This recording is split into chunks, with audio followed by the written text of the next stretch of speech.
Managing obesity in older adults presents a delicate challenge, one that must account for the physiological realities of aging, the psychological vulnerabilities of later life, and the social environments that often reinforce unhealthy habits. It's not as simple as cutting calories or ramping up exercise routines. In fact, aggressive or poorly planned interventions can do more harm than good in the elderly. Muscle loss, malnutrition, bone density decline, and mental fatigue are all real risks when weight loss is pursued without care. What's needed is a thoughtful, patient, and compassionate strategy, one that protects function and dignity while gradually restoring health. First, any effective intervention for obesity in the elderly must start by shifting the focus away from weight loss at all costs and toward function, mobility, and vitality. Older adults are already prone to losing muscle mass, a condition known as sarcopenia, and this risk increases dramatically with rapid weight loss or prolonged calorie restriction. The goal should not be to reach an arbitrary number on the scale, but to improve strength, balance, endurance, and energy.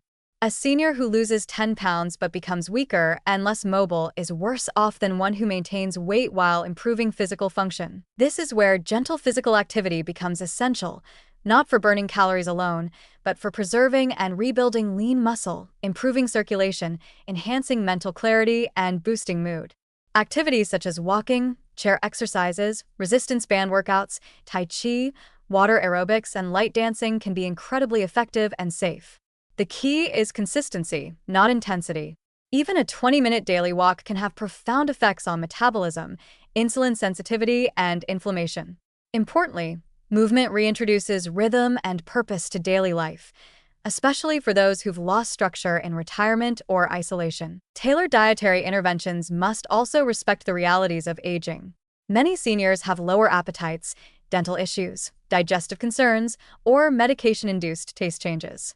Simply telling them to eat better is meaningless without accessible, realistic changes.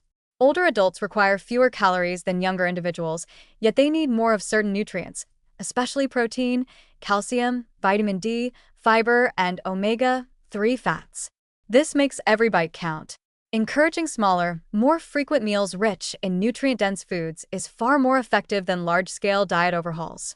Soft proteins like fish, eggs, Greek yogurt, lentils, and tofu can help maintain muscle without overloading digestion. Bright-colored vegetables, berries, nuts, and whole grains offer fiber and antioxidants to combat inflammation and support gut health. However, food interventions are often meaningless without addressing the emotional and social aspects of eating. Many older adults eat not out of hunger, but from loneliness, grief, boredom, or depression.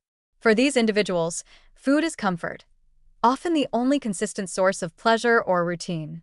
This is where psychosocial support becomes a cornerstone of successful obesity management. Group programs, social clubs, shared meals, counseling, and even intergenerational contact can reduce emotional eating by fulfilling the underlying need: human connection. When meals are shared, when people feel seen, when older adults are invited into community again, their relationship with food begins to shift. Eating becomes nourishment, not anesthesia. Interventions also need to account for cognitive decline and executive function loss, which are common in older adults with obesity. Forgetting to eat healthy meals, skipping medications, or losing the ability to plan and prepare food are all barriers to better health. In these cases, family support, home health aides, or meal delivery services with pre-portioned healthy options can make a dramatic difference. Education alone is not enough. Older adults often need systems, reminders, and assistance to translate good intentions into lasting habits. Moreover, we must recognize that some seniors are afraid of weight loss, not because they don't want to be healthier, but because they associate weight with survival, strength, or stability. For those who've experienced illness, trauma, or deprivation earlier in life, losing weight can subconsciously feel like becoming vulnerable again. This emotional barrier must be treated with respect, not judgment.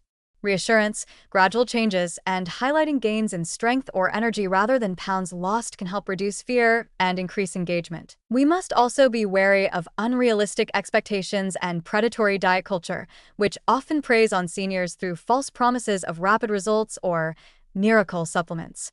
Older adults are uniquely vulnerable to scams that promise anti-aging through drastic weight loss or unproven treatments. These products often cause more harm than good: dehydration, kidney stress, muscle wasting, or dangerous interactions with medications. Health professionals must actively counter these influences by providing honest, science-backed guidance that honors the complexity of the aging body. The warning is this: poorly designed interventions can worsen frailty, increase isolation, and reduce quality of life.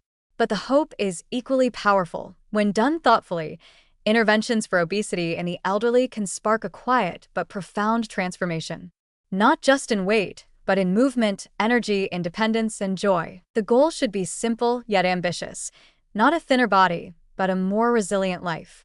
Not fewer years lived in discomfort, but more years filled with confidence and purpose.